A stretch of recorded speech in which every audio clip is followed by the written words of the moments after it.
And we are live. Welcome back to Takes by Fans. We got a great show for you today. As always, we are live every single day at noon Eastern. If you want to watch live, head over to twitch.tv/takesbyfans. If you want to watch but not live, head over to our YouTube channel. We post all of our shows and clips of the show there on a daily basis.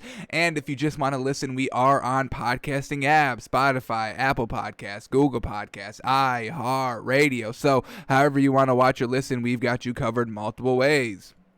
Alrighty, today is a big old Friday. Yes, sir. End of the weekend. Or end of the week. I'm just getting to the weekend. Let's not go too quick there.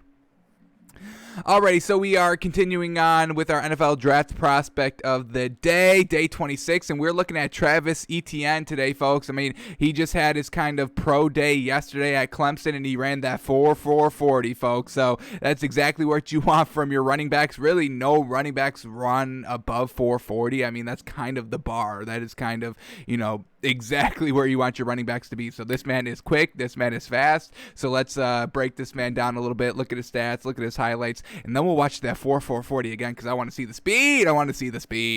So we got that today on the show. Breaking down a full slate of NBA. We're jumping right back into the swing of things here. 11 games to break down. So we have our work cut out for us today with that. And that's really it. So let's start the show with our stories of the day. In the first one, I mean, two major deals right off the rip today. We'll do the other one in a minute, but the first one up, Cam Newton back with the Patriots. How crazy! I really did not expect this to happen, but Cam Newton got another 1-year deal with the Patriots. It's close to $14 million. Now, that is very incentive heavy because, I mean, you're not really going to pay this man $14 million based on what he did last year. So now it all comes down to, is this a good signing for New England? Well, I didn't really love what Cam Newton did last season, and Cam Newton's not a quarterback that can elevate not great receivers to great receiver status. He just cannot do that. He didn't do that in Carolina. He definitely did not do that in New England. And now is New England, are they going to go out and get wide receivers? Are they finally going to get wide receivers? Is this the season 2021? Bill Belichick finally not only drafts a wide receiver, but drafts an actual good wide receiver, because they've kind of been swinging and missing on every single one of their offensive draft pieces, honestly. So it's kind of a head scratcher. I really expected the Patriots to go out and get Mac Jones from Alabama to be their quarterback. So maybe this is just kind of, let's have Cam Newton one more year while we get Mac Jones in here. Let's train him. Let's get him kind of implemented into the game. Let's have him learn under Cam Newton. Let's have him kind of just be that backup quarterback to learn for 1 year, and then we start him next year. Because, I mean, it just doesn't make sense. What did Cam Newton do this year? Nothing. He had eight passing touchdowns. I know he had rushing touchdowns. That's fine. But what do you have, 11 rushing touchdowns? What do we got here? Rushing touchdowns, he's at 12. He had 12 rushing touchdowns, but 8 passing touchdowns. That's not going to get it done in this league, obviously. I mean, they went, the Patriots were what, 7-9 last season? Nothing great at all. So just Cam Newton from last season, 7-8 in his 15 games started. 65% completion percentage, which is great. It was actually his highest completion percentage, or second highest he's ever thrown. 67.9 was his highest. 65.8 here. So hey, the completion percentage was there, but look at this yards, 2,600 yards. That's what he's got passing. I mean, we need you to pass the ball. I mean, he's not the best runner. He's not like Lamar Jackson and Patrick Mahomes anymore. He's got to kind of be more of a passer than runner in his kind of back half of his career here. He's a little older now. He's been in the league for 10 seasons, so he can't be that pure running quarterback. What did he have for rushing yards anyway? Let's get that. 592, so that puts him about, what do we got, 3,000 yards total. I mean, once again, just not really that great. I mean, passing quarterbacks, I want you to be at 4,000, so I need you to give me 4,000 yards. If you're going to be a running quarterback, I need you to get 4,000 yards between the run and the pass, and Cam Newton's at like 3,000, so there's still another 1,000 yards that needs to be out there for Cam Newton.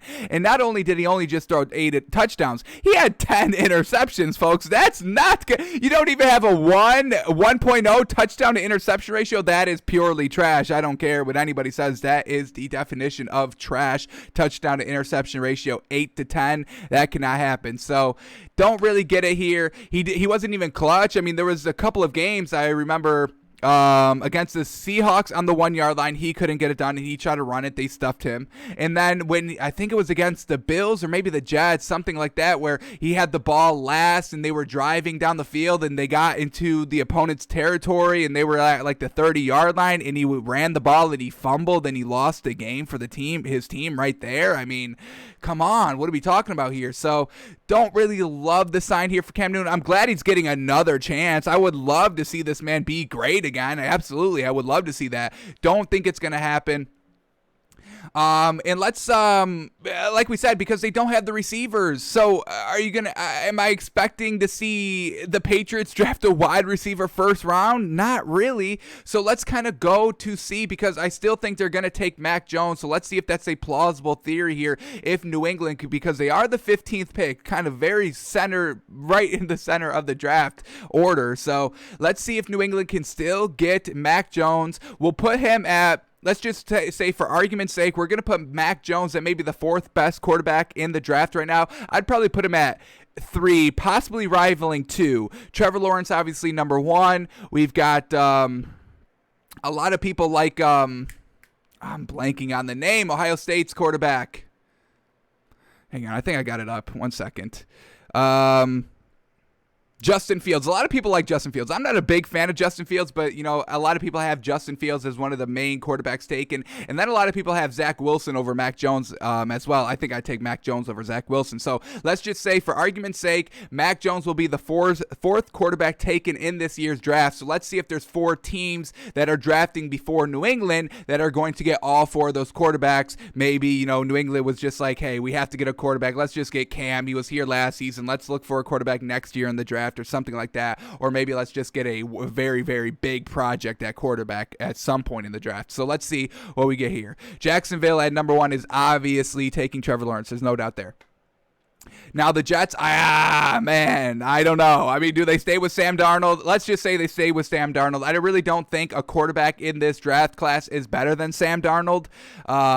Trevor Lawrence obviously is, yes, but he's not going to be their number 2. I really do not like Justin Fields, folks. I truly do not. I don't think he's clutch. I think he turns the ball over way too much. I just don't think he's that great. I don't think he should be that heavily elevated to like a huge, great first round, second pick overall quarterback. I don't think that's it. So let's just say New England keeps Sam Darnold. Dolphins are obviously he's sticking with Tua. Arthur Blank says Atlanta is still having Matt Ryan. Cincinnati just got their quarterback. Philadelphia just got their quarterback. Detroit has a new quarterback who says that, hey, they still may take one, but for right now they do have a starting quarterback in Jared Goff, so we can keep it there. Carolina, I still think they're sticking with Teddy B, so I don't have them taking a quarterback. Denver, they may take a quarterback depending on what's going on with Drew Lock, but I think they get another weapon here. Let's just say, let's have Denver taking a quarterback. We'll have Denver taking quarterback, so that's 2 quarterbacks off the board. Dallas, they just paid Dak. Giants, we just read that Dave Gettleman is all solid on Daniel Jones. 49ers, they've been in the quarterback discussion, but it seems like if they're going to get rid of Jimmy Garoppolo, they're going to go after one of the bigger names of Russell Wilson or Deshaun Watson. They're not really going to draft a quarterback. The Chargers, they've got Justin Herbert. Is his first name Justin? That didn't sound right. Minnesota, I think they're rocking with Kirk Cousins for 1 more year. And then here we get New England with still 2 quarterbacks, still 2 quarterbacks to go. Only 2 quarterbacks taken. So, realistically, Mac Jones is still going to be there at number 15. Now, if we just go back and give... Who was it that was going to take one? Denver. So we got Denver taking a quarterback, Jacksonville taking a quarterback. And we can also say that... Was that the only 2? Just Denver and Jacksonville? Oh, and the Jets. We can just say, maybe the Jets take Zach Wilson, that's 3, and then Mac Jones is the 4th best quarterback, as we said, and only 3 teams ahead of New England take quarterbacks. So I still think the Patriots are going to take Mac Jones. I feel like Cam is kind of going to be the starter / kind of mentor of Mac Jones this season. So, There it is, folks. Cam Newton back with the Patriots. I don't really get it. I don't really like it. They still don't have the receivers. And if they're going to take a quarterback first round, now we've got no first round wide receiver talent. Once again, kind of blowing it. And then we have this quick highlight package. Let's just watch it real quick. I mean, this is what the NFL tweeted out, just kind of a nice minute 40 clip of just his best plays. And that's just, escaping the pocket against the Jets for a 10-yard dump over the middle of the field. Nothing really great here.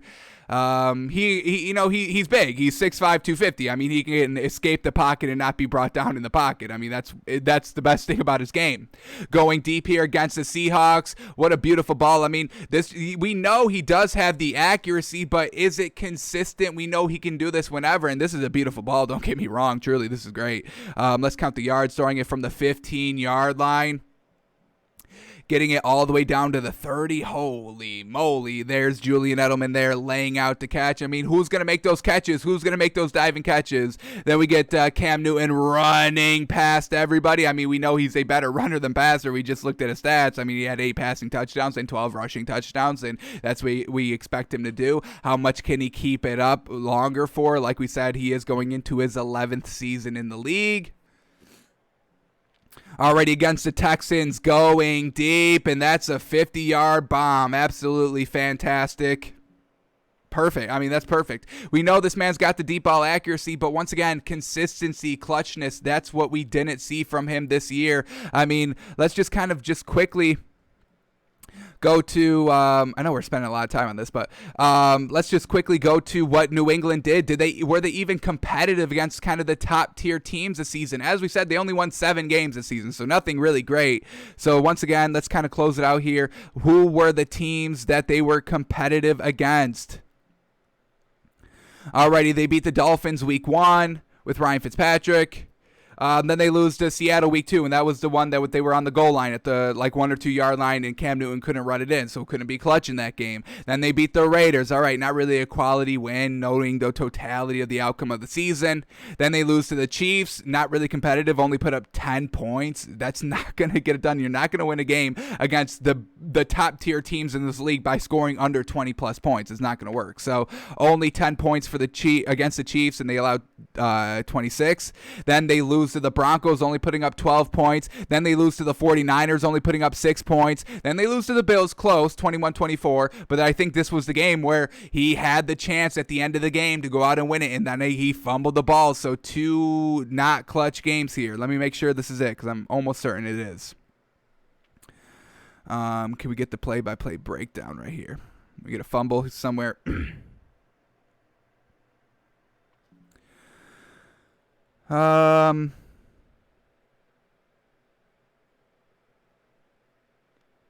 Yeah, right there. Forced a fumble. He fumbled on the Buffalo's 19-yard line with 37 seconds left, and they're down 3, folks. They were only down by a field goal, and he fumbles the ball. That's guaranteed overtime, and he fumbles. So wasn't clutch at all this season. Just initially in the first half of the season, because this was This was week 8. So the first half of the season, the man was definitely not clutch. Then the scoring output definitely picked up in the back half of the season. So this is what we see here. They put up 30 points against the Jets and get the win. They put up 23 points against the Ravens, get the win. They put up 20 points against the Texans, and they lose. They score 20 against the Cardinals and win. They score 45 against the Chargers and win 45-0. And then the last 4 games of the season put up 3 against the Rams, 12 against the Dolphins and lose, 9 against the Bills and lose, and then end out the season with 28 points against the Jets. But, I mean, against these top-tier teams who were barely putting up points, they put up 9 against the Bills, 3 against the Ravens, 6 against the 49ers, 10 against the Chiefs. So just the scoring output is not there. The man needs wide receivers because, these 8 passing touchdowns, it's not gonna get it done. Alrighty, let's move on to the other quarterback that got signed again, Tom Brady. He got a 4-year extension that puts him to the 2022 season. And this is the thing about kind of the lowering of the salary cap.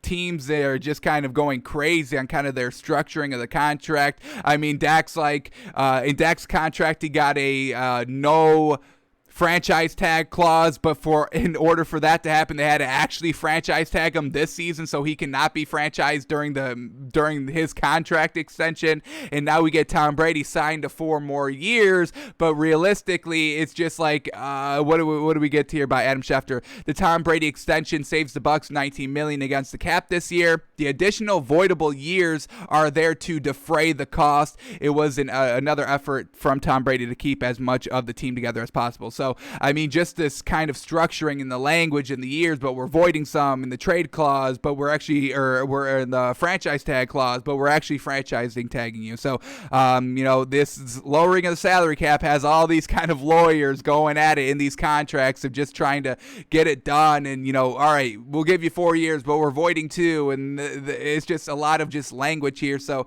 Tom Brady playing until 2022 here. So an extra couple years here, or just an extra year here on his actual contract. And why not? I mean, he just won a Super Bowl his first year. He literally can do anything he wants now. He got the monkey off of his back year 1 going to Tampa Bay. It was just like, all right, I got to get at least 1 ring. Doesn't matter when I get it, but I'm running out of time. I've given myself, at minimum 2 years to win a ring. So I got to win a ring in that time frame. And now we did it year 1. So he's like, all right, yeah, I'll play 2 more seasons. I don't care. It doesn't matter now. I've got the ring. I've already proven it. I've really got nothing left to prove, but I can add some cherries on top of the sundae, and I'm trying to go 12 cherries deep on top of this sundae, folks. So Tom Brady's back 4 more years, unfortunately for everybody. Unfortunately, if you're not a Bucs fan at the current moment, it is just truly unfortunate for the rest of us. Because this man's great. He's great in the clutch, folks. You can never bet against him. We learned that last season. Alrighty, Texans are signing running back Mark Ingram, and this is solid. This is definitely a solid pickup for this Texans team, but the one issue I have with it, that the Texans didn't even run the ball, and they had good running backs. They had David Johnson. That was their main guy, but they only ran for 691 yards. You don't even have that 1,000-yard rusher. So, yes, you're getting a good kind of second backup, or you're getting a second back here.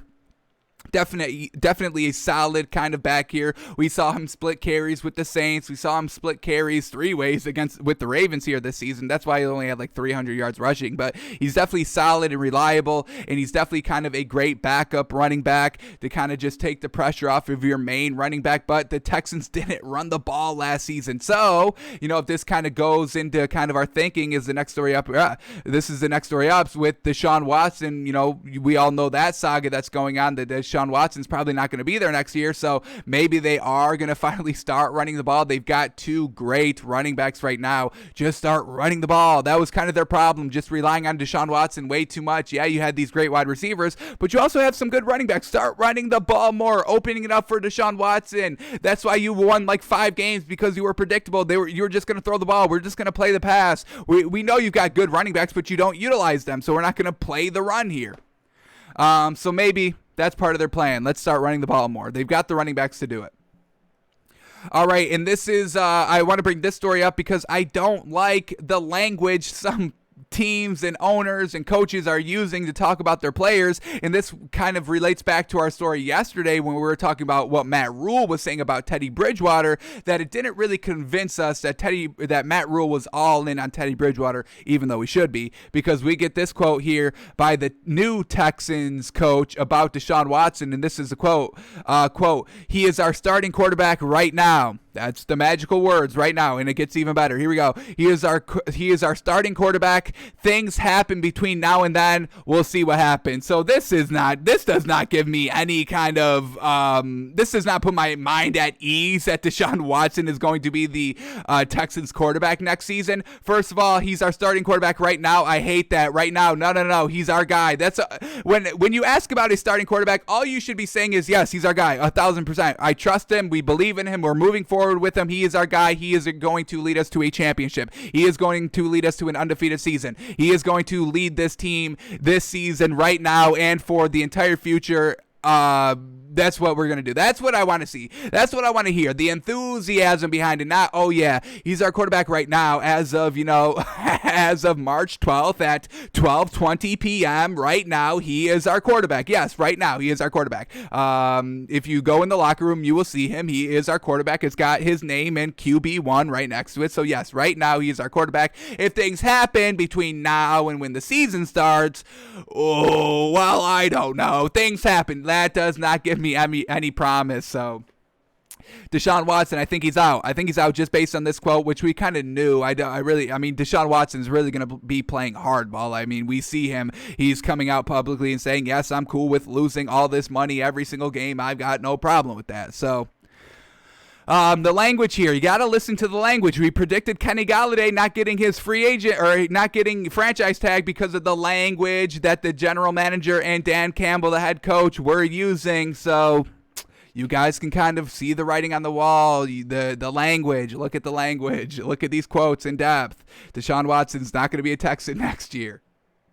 They're gearing up for a good running game with David Johnson and Mark Ingram.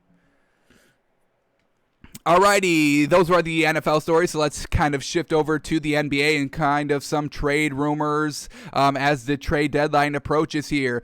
We get a report that the Bucks, Lakers, Heat, and Nets are in the running for P.J. Tucker. Now, P.J. Tucker, he's sick of the Rockets, and I would be sick of this Rockets team too. I mean, we had it. We literally had it. Victor Oladipo, John Wall, Christian Wood, and DeMarcus Cousins on the backup. And then Christian Wood went down, and then they're starting to trade DeMarcus Cousins. So P.J. Tucker's like, I'm out. I mean, we were doing good, and we were going to try to kind of face this kind of rebuild without James Harden, and we could have actually kind of done something this season. But now everything's kind of done to crap. Everything's really gone to crap. They've got no great bigs anymore, and PJ Tucker wants out. The man wants to compete for a ring, and I don't blame him. Now, when we break down these kind of four teams that they're kind of saying here, Bucks, they don't need another big. They've got the beef. They need outside scorers. So PJ Tucker's not really going to help their team. The man averages 6 points a game. That's not his game. He's a great, I'll call him a great beefy defender. He's 6'8". He just plays pure defense. He's not there with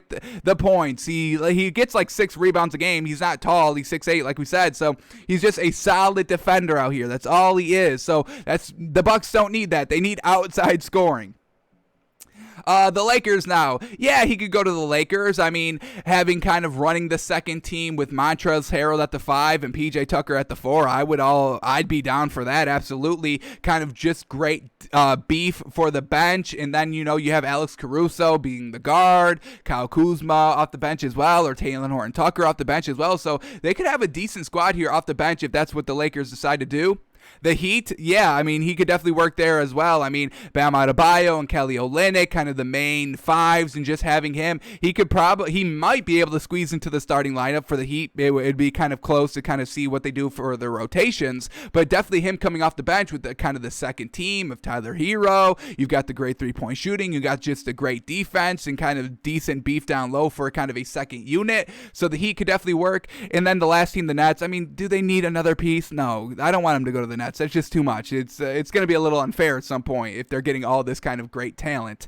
So I would say the Lakers are definitely a great decision, great place, and so can the Heat. I mean, the Heat team, they're great, folks. They're back, folks. They are back. Stop with that kind of first half of the season narrative, the first half of the season narrative where Jimmy Butler and Goran Dragic were both out and they were losing games, and Paul Pierce goes on television every day saying that they're not going to make the playoffs for some reason, because that's what they do there. They say nonsense on national media for some reason. So PJ Tucker leaving the Rockets, great. I'm over the Rockets. We've been over the Rockets ever since Christian Wood went down and we saw the writing on the wall. We've been over this Rockets team, but definitely like PJ Tucker, great defender out here, can really help any team. But the Bucks, stop this. Stop. Don't go to the Bucks, please. Don't go to the Bucks or the Nets. Lakers, Heat, I'm fine with.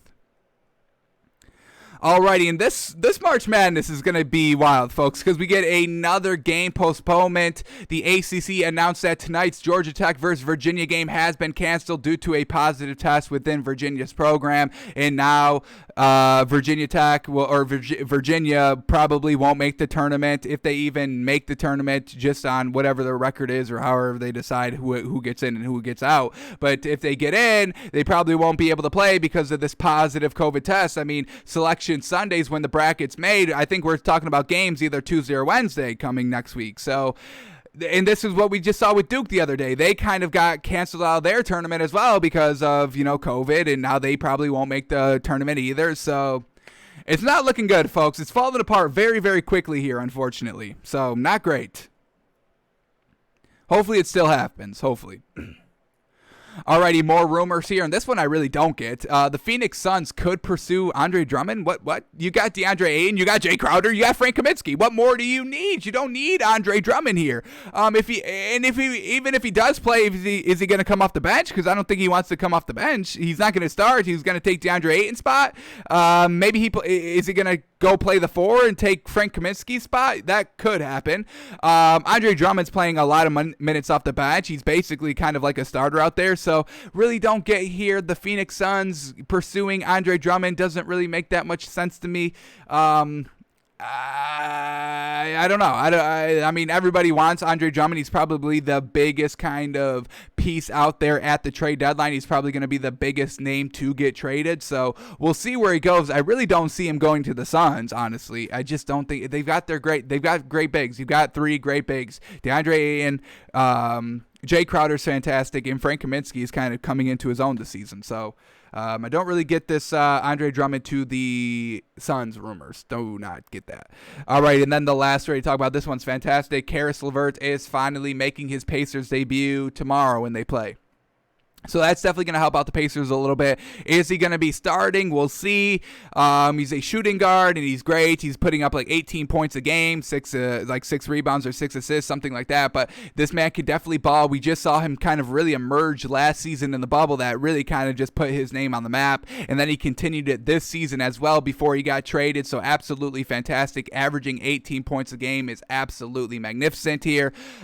So this is what the Pacers need. They need something. I don't know if it's going to be this kind of shooting guard that's really going to put them over the top. I really think they also need like another great big as well. They got Miles Turner, but other than that, I mean, we're talking about Sabonis at the 4, and yeah, he's a solid 4, but you need kind of a better big to come off the bench and help out Miles Turner a little bit. So Caris LeVert should help the Pacers. Not sure how much. I mean, this Pacers team still isn't good, but Caris LeVert, probably the second best player on this Pacers team now. Besides Sabonis, you got Caris LeVert. So we'll see him tomorrow in action finally. The debut has been put off a little bit, but it's finally here starting tomorrow, and this is probably the best time to get him back. The second half of the season. Let's see if the Pacers can kind of turn their season around a little bit, because we know they have not been competitive in the slightest against kind of the top tier teams here. So Caris LeVert with the Pacers back tomorrow. Alrighty, those are all the stories we needed to talk about, so we'll head over to what happened yesterday in the NBA. As we said, a full slate of games, so we'll quickly kind of, get an overview of what happened, then we'll go a little bit deeper into the stats, then we'll do our moneymaker for today's action, and then we'll do our NFL Draft Prospect of the Day. So here we go. Let's start off by saying, did y'all double your net worth yesterday? Absolutely fantastic. We told y'all Nets minus 2.5 was the best bet we have seen. We always bet the Nets. We always follow the points, and they were facing the Celtics last night, and the Nets go out there, and they win by 12 points. Absolutely fantastic. So the Nets, we told y'all, we felt so strongly about it. We said to bet everything you own, all of your money that you own, to bet it on the Nets minus 2.5. So hopefully y'all did that and just doubled whatever you have, and that's fantastic. So well done. Now our other picks, we didn't hit, unfortunately. We were close on some, but the one that we felt the most strongly about, that was the one that hit, so I can live with that. We went officially 1 of 3 on the day, or one of 4 1 win, 3 losses. So we went that, but we hit our bonus hockey pick. We hit the Capitals plus 1.5, and they win 5-3 outright. So fantastic there. Maybe we should start talking hockey a little bit more here. Maybe we know hockey a little bit better. But let's jump right into it. Here we go. Pistons, Hornets. This was one of our moneymaker picks. We had the Hornets minus 4.5, and they win by 3. Shucks. I mean, they had a big old lead in this game. This just kind of the Pistons started to come back a little bit. Jeremy Grant had a great night, 32 points, 8 rebounds, 4 assists. So Pistons kept it a little close, but the Hornets end up getting the win, which is kind of what we expected. So just missed the mark there by 1.5 points, unfortunately.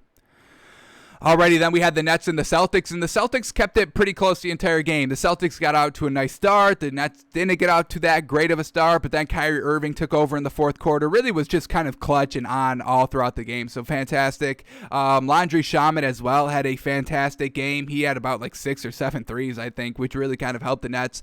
But I mean, they're deep, folks. That is what we're talking about with the Nets. They are deep. We had to rely on Shamet. It wasn't even Bruce Brown. It wasn't even Joe Harris. We had to rely on Shamet. They are deep, folks. No Kevin Durant, really no problem. They don't need Kevin Durant. Kevin Durant is a luxury to the squad. So Nets get the win here. Marcus Smart's first game back, it wasn't that bad. Still not in the starting lineup, which again what we predicted. So the Nets win 121-109, minus 2.5 for the Nets. Yes, sir, folks. Yes, sir. Alrighty, this was another moneymaker pick. Here we go. Hawks and the Raptors, and Hawks win by 1 on a buzzer beater by Tony Snell. Yes, sir. We'll watch the highlight when we get to this game. But we chose Hawks minus 3. They win by 1. Once again, just losing by that kind of close 2 points, unfortunately.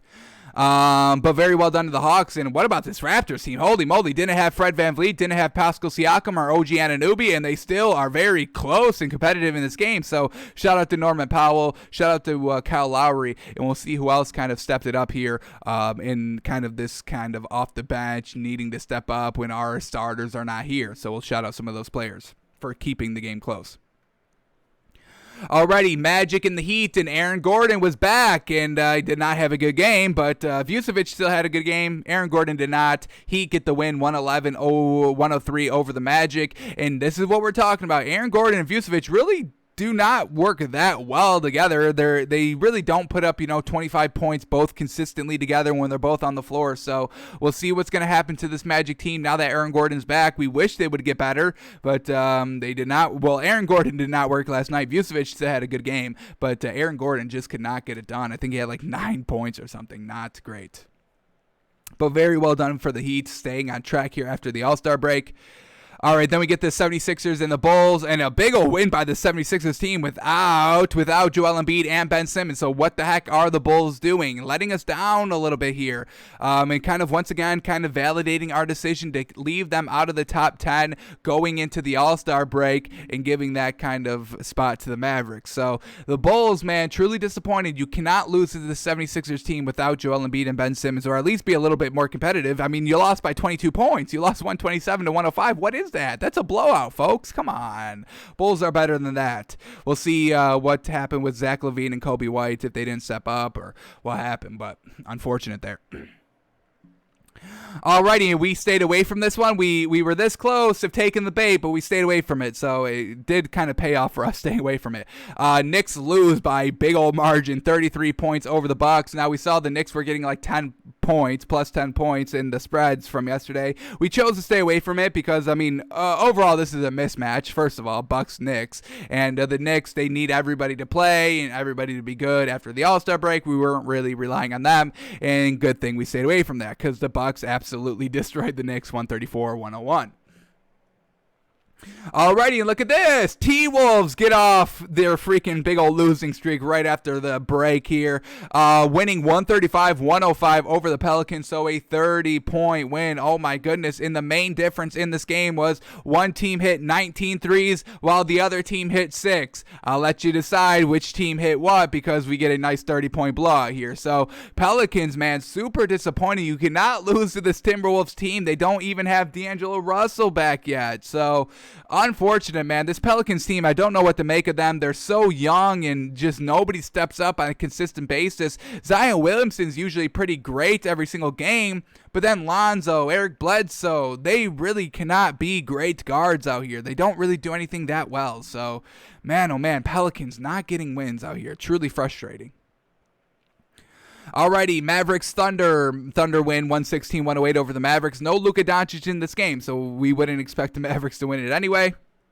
Alrighty, then our last pick in our moneymaker, Warriors Clippers. And man, oh man, a huge blowout win for the Clippers here, 130-104 over the Warriors. We had the Warriors +7. We thought they'd be a little bit more kind of competitive after the All-Star break. But man, oh man, the supporting cast for Curry just did not get it done. And we are going to have a kind of a clip of Curry barking on the bench. These kind of new players, these new guys here, like, can y'all be a little bit better out here? Like, we come from success and winning cultures, and we know what it takes, and y'all are just kind of trash out here on a nightly basis. It's literally just me. Kelly Oubre Jr., never anything great. Andrew Wiggins is decent, but he also could be a little bit better. Kevon Looney, James Wiseman, what are we doing out here? I feel like it's just me, and just everything I do, our success depends on me dropping like 50 points a game, and I can't do it every game. I need some help. I had Klay Thompson to rely on, most of my years out here, but I can't rely on anybody out here. Kelly Oubre, what are you doing? Damn. So we get that to look at because they ruin our freaking moneymaker. The other ones were close. We really just beefed it here with this Warriors +7 pick. Gave them a little bit too much credit there, unfortunately. So we won't make that mistake again. I can tell you that. Alrighty then, Blazers. Suns winning 127-121, and the Blazers had kind of a firm control on this game kind of throughout until the fourth quarter, where Devin Booker just kind of went a little crazy with some threes and some nice clutch shots. Same thing with Chris Paul. He had a clutch three in this game late in the fourth quarter. So Suns, they rally at the fourth quarter, exactly when you need points to be put up on the board. The main scorers of the Suns team get it done. So unfortunate for the Blazers. Now they did keep it competitive, which is always great. I mean, when you're facing a great team, the Suns 25-11. I mean, just be competitive. Obviously, we want you to win the game, but at least you're competitive there. You only lose by 6. You didn't get blown out by 30 like the Warriors did, like the Pelicans did, like the Knicks did, like the Bulls did. You didn't get blown out, so that's great. But we would like you to win some of these games. But decent showing out here by the Blazers. Just couldn't really close out the game, unfortunately. And then the last game of the night, the Rockets and the Kings win 125-105 over the Rockets. Of course they did. We really should have taken the Kings in this one. We really kind of beefed that opportunity last night as well. So unfortunate there, but this Rockets team is so freaking trash. We know we'll start betting against them every single time now. It doesn't matter what points, we'll swallow it. Doesn't matter who they're facing, we'll swallow it. We will never take the Rockets ever, and we will always bet against them from here on forward. You understand me? Alrighty, let's go a little bit deeper into these stats now. We'll start back up at the top to the Pistons and the Hornets. So here we go. Let's start with the Hornets since they won the game. LaMelo Ball, very light night. Not a great night by him, but they still get the win. 7 points, but 9 assists and 5 rebounds. So not bad there. Did not shoot well. 27% and 1 of 5 from 3. Not great there. Terry Rozier really stepped it up in the fourth quarter. He had 12 of his 17 points in the fourth quarter. Really just came alive there. Really kind of helped seal this team because LaMelo Ball didn't have that great of a shooting night, and Terry Rozier didn't step it up until the fourth quarter. But Cody Zeller, 15 points, 7 rebounds. Not bad there. PJ Washington, 20 points, 9 rebounds, 3 assists on 60% shooting. And Gordon Hayward with 17 points, 3 rebounds, and 3 assists. Didn't shoot well, 26%, but the points were there enough for the kind of for this team to overcome the lack of points of LaMelo Ball and Terry Rozier, and really just their lack of scoring off the bench. They had Miles Bridges with 6 points and 8 rebounds off the bench. The 8 rebounds is not bad. Malik Monk with 9 points, just short of that double digits. We do want to see you in double digits, but the 9's not bad there. Devontae Graham, 7 points, 6 assists. And Cody Martin with only 5 points and 2 rebounds. So really kind of got bailed out here by a poor scoring night by the Pistons. This Hornets team, though, LaMelo Ball, first kind of bad game as a starter. I think we'll give him a pass there. All right, now the Pistons. Now Jeremy Grant, 22 points, led the team in, or 32 points, led the team in scoring, and just really nobody else steps up. So 32 points for Jeremy Grant with 8 rebounds and 4 assists. And then we get Sadiq Bey, who is kind of, who we think their second best player is. He was the second best scorer here, 14 points and 3 rebounds. Didn't shoot well, 36%. Mason Plumlee, 9 points, 8 rebounds. Savi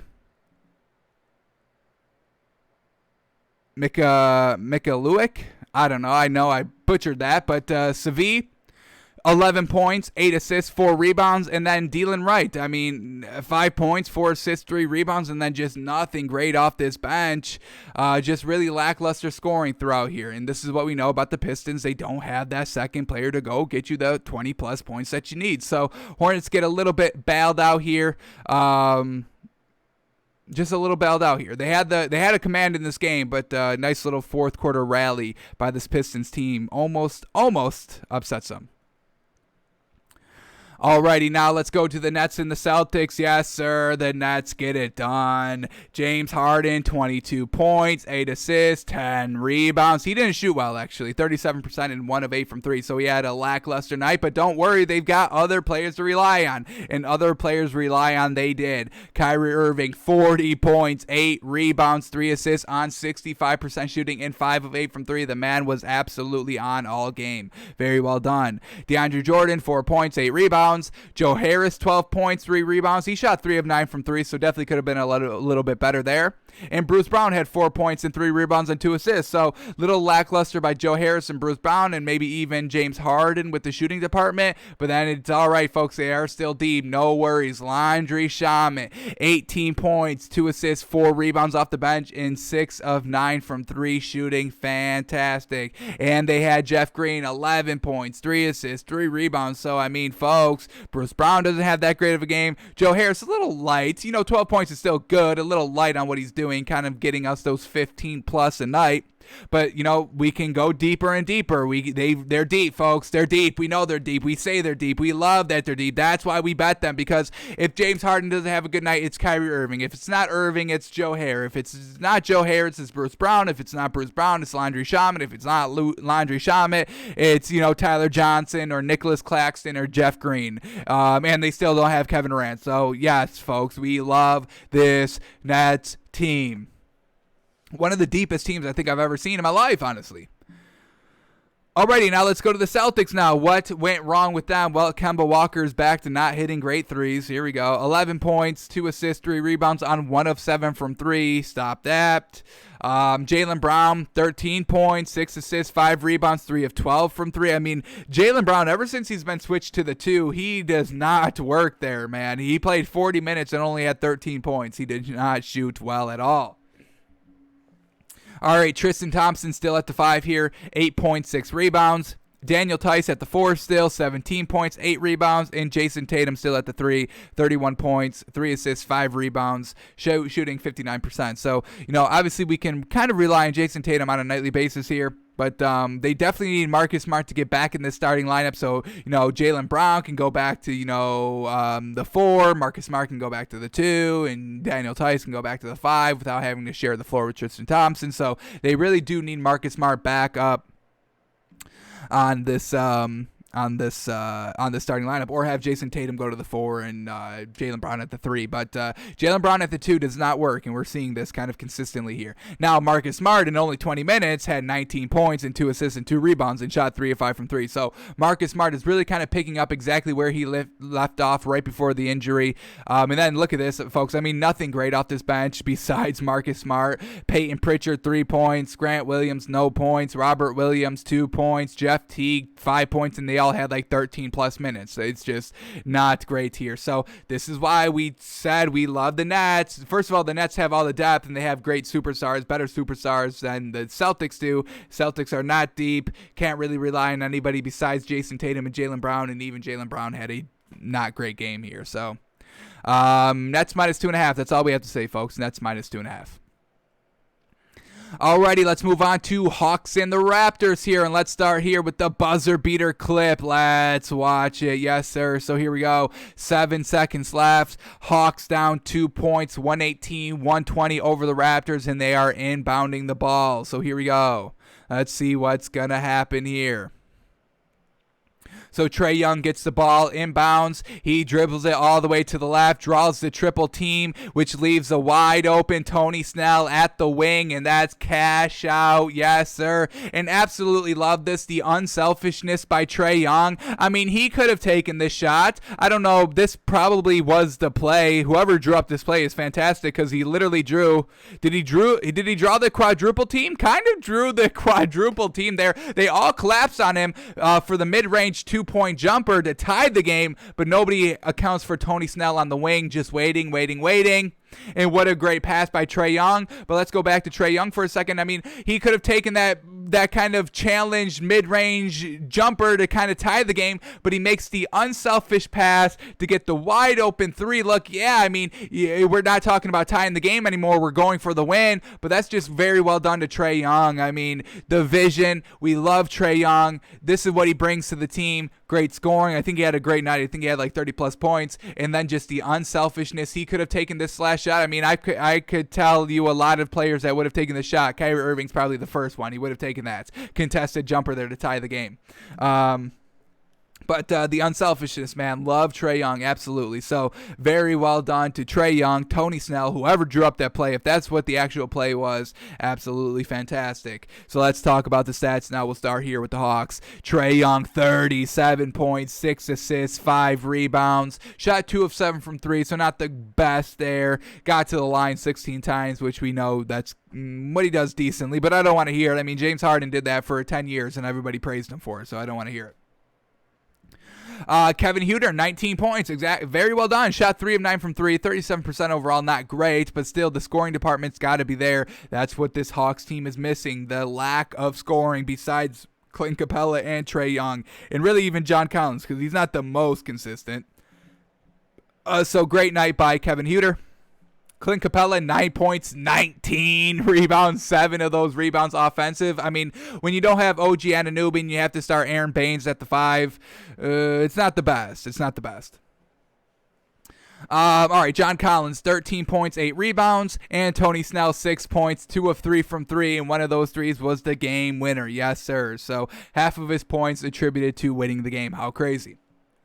Alrighty, off the bench, they did get some decent contribution here. Danilo Gallinari really stepping it up here. 20 points off the bench, 60% shooting, very well done. And then Solomon Hill, 9 points, very close to those double digits with the 2 rebounds. So Hawks just escaped barely with the great kind of clutchness of their players. Fantastic, but a little concerning that they did this, that they were this close against a Raptors team without Fred VanVleet and Pascal Siakam. So let's see who stepped up here for the Raptors. Kyle Lowry was still in the starting guard position, the starting one, so he was, a still starter out here. 17 points, 12 assists, 6 rebounds, just a great night. I mean, Kyle Lowry's the kind of single-handedly most consistent player on this Raptors team and really is the main reason for a lot of their success here. So got to shout out Kyle Lowry whenever he can, and he had a great night with 17 points and 12 assists. Didn't shoot well, but other than that, it was a great night by him. Except the 9 turnovers as well. Maybe that wasn't too great. 9 turnovers, holy moly. All right, DeAndre Bembry has to step up in the starting position for Fred VanVleet, and he only had 9 points, 1 assist, 5 rebounds. Shot 44%, not the best. Aaron Baines now back in the starting lineup for OG Anunoby, 11 points. He did have 15 rebounds and 7 of those offensive, so actually not a bad night. Shot 26%, not the greatest. Overall, they were kind of locking up each other at the big positions. All right, then Stanley Johnson has to kind of fill in as well. 11 points, 2 assists, 4 rebounds, shot 57%, not bad there. And then Norman Powell, I mean, you can always count on him to really step it up when kind of some of these starters are not in the lineup. So Norman Powell, 33 points, 4 assists, 3 rebounds on 6 of 10 shooting from 3 and 55% overall from the field. So actually not bad there. And then they got a great big contribution off the bench by Chris Boucher, 29 points, 9 rebounds, 2 assists, 2 steals, 2 blocks, and only 30 minutes off the bench, but 2 of 4 from 3 and 66% from the field. So absolutely magnificent there. Just ends up coming up a little bit short here. You lost by a buzzer beater. It's unfortunate, but it happens sometimes. So Hawks with a nice clutch win here, 121-120. Still, I mean, this really, even though the Hawks win, It does not make me feel any better of this Hawks team and that they kind of improved over this All-Star break. So still not loving this Hawks team. I want to love this Hawks team, very close to loving this Hawks team, but gotta see some other players step up consistently. Alrighty, moving on to the Heat and the Magic now. Let's start with the Heat since they won.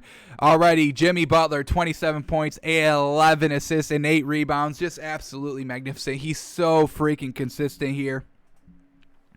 And he goes and scores a lot of points because that's what is needed in this game. Jimmy Butler, he can go for the 25 plus, or he can go for, the solid 15 with, still the same amount of assists and still, kind of just being the great defender, great kind of facilitator on the floor. So Jimmy Butler is truly a jack of all trades. He had to pull out some of these points here to help him out to get the win.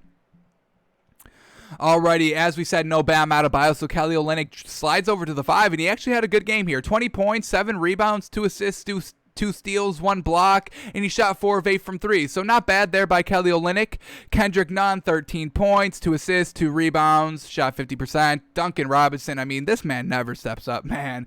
9 points on 25% shooting, 3 of 12 from 3, and that's all of the shots he took. And it's just kind of frustrating how he still isn't that kind of consistent, man. Duncan Robinson, truly, truly unfortunate. And then KZ Okpala here, he gets into the starting lineup for only 11 minutes, 5 points, and 3 rebounds. Alrighty, now off the bench, Goran Dragic, 11 points, 5 assists, a little light, but then Tyler Hero, 17 points, 5 assists, and 4 rebounds on 46% shooting, 1 of 7 from 3, jeez, not great. But some decent bench scoring here, a great kind of takeover performance by Jimmy Butler, enough to get the win over the Magic. Now let's see what happened to this Magic team. Michael Carter-Williams, 17 points, 7 assists, 4 rebounds, not terrible, pretty decent night. Dwayne Bacon, 21 points, 2 assists, 3 rebounds. Alrighty, I can get behind that.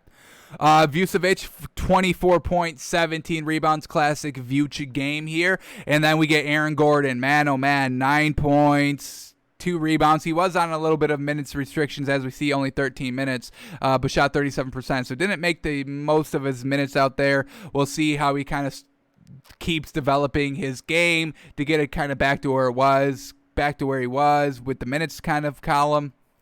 Shouldn't take him too long. He should be back, probably, another game, another 2 games, and he's back to playing, 30 plus minutes. So, all right, and then Al-Farouq Amino, no points, 1 assist, 3 rebounds on 7 shots. He shot 0%, folks. Not great. And then we get Kem Birch off the bench. No points on 6 shots in 22 minutes. But he did have 11 rebounds, so I will give him that. But we need points out here, folks. We cannot have 2 players all with 20-plus minutes putting up no points and going, 0 of 7, 0 of 6 from the field. It's not going to work. Chasen Randall, 9 points, 5 assists. Chuma Okeke, 7 points, 5 rebounds. Gary Clark, 8 points, 5 rebounds. Mo Bamba, 8 points, 5 rebounds. So the bench actually didn't do that bad of a job there. Multiple players just underneath that double-digit scoring. So they kept it a little close here. We'll see if the Magic can kind of keep up this performance. This is kind of what they're going to have to do on a nightly basis. Obviously not the 0 points by Al-Farouq Amino and Kem Birch, but the 20 points by Vucevic and Dwayne Bacon. You get Aaron Gordon with those 20 points as well, and then just solid production off the bench, very close to 9 or very close to double digits in the points, but still, having 5 assists or 5 rebounds with your 9 or 7 points. That's not bad here by the Magic. So we'll see if the Magic can get back on track. Obviously, they need Aaron Gordon to play a couple more minutes here to get back into their rhythm, but we'll see what happens when this man is kind of back at full capacity. Alrighty, let's go to the 76ers and the Bulls now. The 76ers without Joel Embiid and Ben Simmons, and they get the win. So let's see who stepped up here. Did Seth Curry and Danny Green have great games? Well, let's see. Seth Curry, 12 points, 7 assists. Not terrible. 1 of 6 from 3. Awful, awful, awful.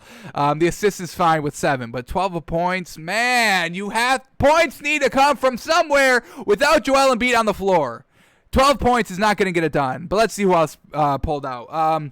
Matisse Thybulle, 13 points, 5 steals, 4 rebounds, shot 50. He shot 100%. He made all of his shots, so fantastic work. Tony Bradley steps up at the 5 for Joel Embiid, and he had 14 points, 5 rebounds. Not terrible. Once again, he shot 100% as well. Why are we getting bench players stepping up into the starting position and shooting 100%, while Danny Green and Seth Curry are both shooting 33%? Unbelievable. I cannot believe it. Tobias Harris steps it up, 24 points, 4 assists, 3 rebounds on 53% shooting, 1 of 3 from 3, not bad. And then Danny Green not stepping it up here, 9 points, 4 assists, 6 rebounds. I guess he played decent defense. He was a plus 21, so I'll give him that. But man, you're lucky other people were stepping it up in the scoring department, because they had some nice, actually some great contributions off this bench. Shake Milton, 10 points, 8 rebounds. 3 assists, fantastic. Dwight Howard, 18 points, 12 rebounds, absolutely magnificent. And then we get Furkan Korkmaz, 16 points, 4 assists, 3 steals. Fantastic work. So, I mean, they're lucky that they had 3 great bench players stepping it up. Danny Green, man, oh man, 3 of 7 from 3. Is that good? It's not bad, I guess. I want to see like 20 points by Danny Green and just shooting like 5 of 5 from 3 or 6 of 7 from 3, 6 of 8 from 3 when the players are not stepping up or when the players are not there because of COVID. But overall, a great night. I would say this is a great night for the 76ers team without their 2 best players on the floor. Alrighty, now we go to the Bulls now. Why did they not win this game? All right, we get Zach LaVine, 19 points, 7 assists, 4 rebounds. He shot 1 of 5 from 3 and 43% from the field, so not great. Kobe White, 18 points, 4 assists, 2 rebounds. He shot 4 of 7 from 3, not bad. 43% overall, but Zach LaVine and Kobe White both taking 16 shots, both making 17 of those 16 shots, and we know they need to kind of both go for like 25 plus a night. So unfortunately couldn't get it done there.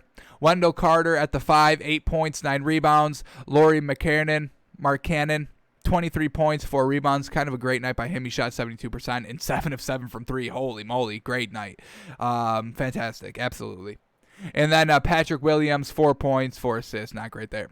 All right, off the bench, they only had 1 great scoring production. And who do you think it was, folks? Come on, it's our 6th Man of the Year candidate, Thaddeus Young. 14 points, 2 assists, 8 rebounds on 66% shooting. Fantastic work. But unfortunately, the 76ers were a little bit deeper. I mean, holy moly. I mean, we had Matisse Thybulle, Tony Bradley, Shake Milton, Dwight Howard, and Furkan Korkmaz all stepping it up. That's 5 bench players all stepping it up, folks. That's absolutely magnificent. Truly well done by the 76ers. Truly impressive, honestly. I was thinking about moving them up, maybe a spot in our power rankings just on this performance, but I mean, they're number 3 right now. Really can't move them up anymore. But just once again, fantastic performance by the 76ers. Alrighty, now let's go to the Bucks and Knicks. We'll go here with the Bucks first since they won. Giannis, triple-double, 24 points, 10 assists, 10 rebounds on 66% shooting, and he hit 1 of 1 from 3. Yes, sir. Cashed out 1 and says, I'm done for the day. I got my 1. I'm out. So fantastic. And he hit 7 of 7 from the free throw line. Alrighty, Giannis. All right. We see you out here. Alrighty, and then we get their second leading scorer was actually Brian Forbes off the bench with 21 points. Wild. Chris Middleton, 14 points, 5 rebounds, 2 assists. He shot well, 66%. Brook Lopez, 14 points, only 3 rebounds. Dante DiVincenzo, 11 points, 8 rebounds on 33% shooting. Once again, not great. Drew Holiday, 11 points, 3 rebounds, 3 assists on 55% shooting. Not bad. DJ Augustine, 12 points, 3 rebounds, and that was really it. So not bad overall by this Bucks team. Nothing great. I mean, solid all around. The nice Brian Forbes, 21 points. That's a little unexpected. Chris Middleton only putting up 14 points is a little disappointing, but he only took 9 shots and shot 66%. So, I mean, it wasn't, it was efficient scoring, just not a lot of scoring. And then Dante DiVincenzo still really not doing great out here. 1 of 4 from 3, 3 of 9 from the field overall. A little light, so let's see what happened to this Knicks team. Julius Randle, oh my goodness, 7 points, a little bit of an all-star hangover. Now, he did have 6 assists and 8 rebounds, which is good, but shooting 25% for only 7 points, not going to get it done. RJ Barrett still stepping it up here, 22 points, 5 rebounds, 2 assists. Alfred Payton put up 10 points and 5 rebounds. Nerlens Noel only 2 points and 1 rebound. What the heck was he doing out there? Getting absolutely locked up down low by freaking Giannis and Brook Lopez. Reggie Bullock, 8 points. Once again, not great here. So the starters did not have a great night, but the bench did decent here. We get Alex Burks here, 17 points, 8 assists, 3 rebounds.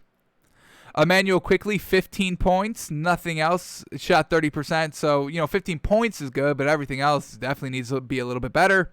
Taj Gibson, 7 points, 5 rebounds, and Obi Toppin, 10 points and 5 rebounds. So overall, it was kind of the lackluster of the starters. No Derrick Rose really kind of hindered them, and Julius Randle having a little bit of an all-star hangover. So we'll give the Knicks maybe a little bit of a pass here, but we can't have another kind of 30-plus blowout here again. Cannot have that. Got to start being competitive.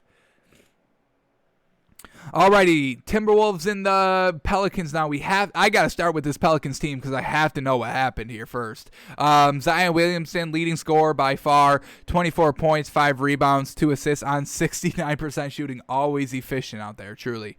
Brandon Ingram, 13 points, 4 assists, 3 rebounds. A little light, 1 of 6 from 3 and 35% overall. Definitely need him in 20-plus scoring as well with Zion. Steven Adams, great night, 13 points, 12 rebounds, 7 of those offensive.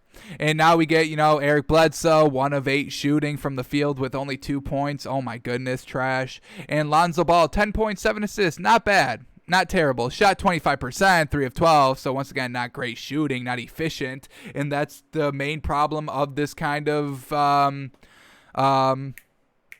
Pelicans team. They've got no really outside shooters consistently here. Brandon Ingram's probably their best outside shooter, and even he has some off nights. But got to rely a little bit more on Eric Bledsoe and Lonzo Ball to step it up in the scoring department, and they really have not. Unfortunate. Now, they did get some decent contributions off the bench. Jackson Hayes, 11 points on 5 of 5 shooting in only 11 minutes. Fantastic. Kira Lewis Jr., 11 points, 3 steals, 4 assists, 2 rebounds in 22 minutes. And then we get Nickeil Alexander Walker, 10 points, 4 rebounds, 2 assists. So overall, not bad from the bench, but I mean, Lonzo Ball, Eric Bledsoe, not putting up any really decent points, and Brandon Ingram a little light on what he's usually putting out there. So unfortunate there by the Pelicans. No consistency there, and that's why we don't really believe in them too much. Now let's go to this Timberwolves team, and oh my goodness, did they get great contributions all throughout this. Anthony Edwards, 27 points, loving it. I mean, this is what this team can do when Anthony Edwards has a great night. 27 points, 3 steals, 2 assists, 4 rebounds on 45% shooting, but the points was there. Karl Anthony Towns, 16 points, 7 rebounds, so very light by him, and they still get the win. Wild. Ricky Rubio, 6 points, 8 assists. A little light on him as well with the points, but the 8 assists is there. Jake Layman, 12 points, 2 rebounds. And then Jared Vanderbilt to round out the starters, only 2 points, but they got some great contributions off this bench. Jaden McDaniels, 20 points, 4 rebounds, fantastic. Jalen Noel, 28 points, 6 assists, 5 rebounds, led the team in scoring off the bench, absolutely fantastic. And then they get Naz Reid with 15 points and 4 rebounds. So, I mean, folks, we're talking about like 60 points just by 3 players off the bench. That will get it done on a nightly basis, I can guarantee it. So very well done by this Timberwolves team. Can they kind of turn this thing around? I mean, as long as Karl Anthony Towns has a couple of more points here, maybe a little bit of a better game. I mean, if this bench can keep it up, if Anthony Edwards can keep it up, we're talking about a decent, solid team here. So we'll see what happens as they kind of move forward after this second half of the season starts. Alrighty, now we go to the Mavericks and the Thunder. Thunder winning 116-108. Shai Gilgeous-Alexander is, still picking up where he left off. 32 points, 6 assists, shot 50%. 1 of 5 from 3, not great, but overall the points were there. Theo Melendon, 11 points, 9 assists, 4 rebounds. I'll give it to him. 44%, not terrible. He hit 3 of 4 from 3, so we'll give it to him. Al Horford, 21 points, 9 rebounds, great game. Alek Sej Porkusevsky, 14 points and 8 rebounds. I mean, great, good game. I know I butchered the name, and I'm not going to try and pronounce it again. We'll call him AP. And then Lugan Stort, 14 points, 5 rebounds, shot 4 of 7 from 3. So not terrible there. Overall, not actually kind of a great game by the starters. Everybody in double digits. You got your 30, you got your 20, and everybody else with 11 plus. So that's all we're talking about here. Solid contributions off the bench. Moses Brown, 8 points, 12 rebounds, and Isaiah Roby, 9 points, 6 rebounds. So overall, a great game by this Thunder team. Now let's talk about the Mavericks now. Obviously, as we said, no Luka Doncic, so we really don't expect them to win. Also, no Kristaps Porzingis, so once again, we don't expect them to win. So Jalen Brunson, 26 points. He really steps up as the guard here. 26 points, 3 assists, 4 rebounds. Josh Richardson, 27 points, 6 assists. He steps it up as well. Unfortunately, Willie Cauley-Stein could not get it done. 0 points, 4 rebounds. Maxi Kleber, 14 points, 4 rebounds, 3 assists. Not bad. 4 of 6 from 3, kind of great.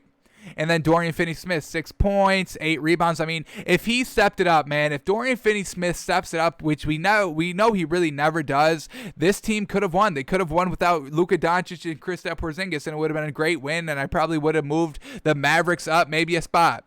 Oh, yeah, I would have moved them over the Celtics all day. Unfortunately, he doesn't step it up there. Dorian Finney-Smith, truly unfortunate. 6 points on 28% shooting. Not great. Now, they did get great contribution from Tim Hardaway Jr. off the bench. This is where he works. He works off the bench, folks. 24 points, 6 rebounds on 38% shooting, so not efficient, but the points were there. Unfortunately, Dorian Finney-Smith just could not get it done. All right, let's move on to Clippers and the Warriors, and we got to go to this film, folks. Here it is, Steph Curry on the bench. Like, can y'all please step it up? Come on! Literally, you can see the veins popping out this man's neck, talking to Kelly Oubre Jr. and Andrew Wiggins. Like, y'all are so fucking trash, yo. I was winning titles after titles after titles and dethroning the king and recruiting Kevin Durant, and now I got y'all trash buckets over here who can't even be competitive or can't even be consistent. It's all me. It's all me. It's all me out here. Man, I could feel Steph Curry's frustration. I felt it because we had the Warriors +7, and they got blown out by 30 plus. Oh, man, so we need something on this Warriors team, man. Somebody to step it up. So let's start with the Warriors to see who did not step it up. Alrighty, Steph Curry, 14 points, 3 assists, 4 rebounds. Definitely light on what he did. Only 1 of 8 from 3. So obviously he wasn't on. The whole chemistry, whole momentum of this team just was not on all night. Kelly Oubre Jr., 15 points, 6 rebounds. He shot 1 of 5, so once again, not great like Steph Curry. He did shoot 7 of 14 from the field, though, so not terrible there. Kevon Looney, 2 points, 5 rebounds. Once again, not a great big down there. Draymond Green, 12 points, 1 block, 2 steals, 2 assists, 3 rebounds, stat sheet stuffing there. 2 of 3 from 3, absolutely fantastic. He shot the best from 3, wild. That cannot be happening on this team.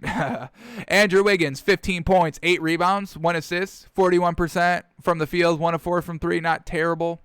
Just kind of very lackluster night here. Everybody with only, 14, 15, 12, 15 points. Yeah, not really great. Steph Curry didn't step up. Kelly Oubre Jr. didn't step up. Andrew Wiggins didn't step up.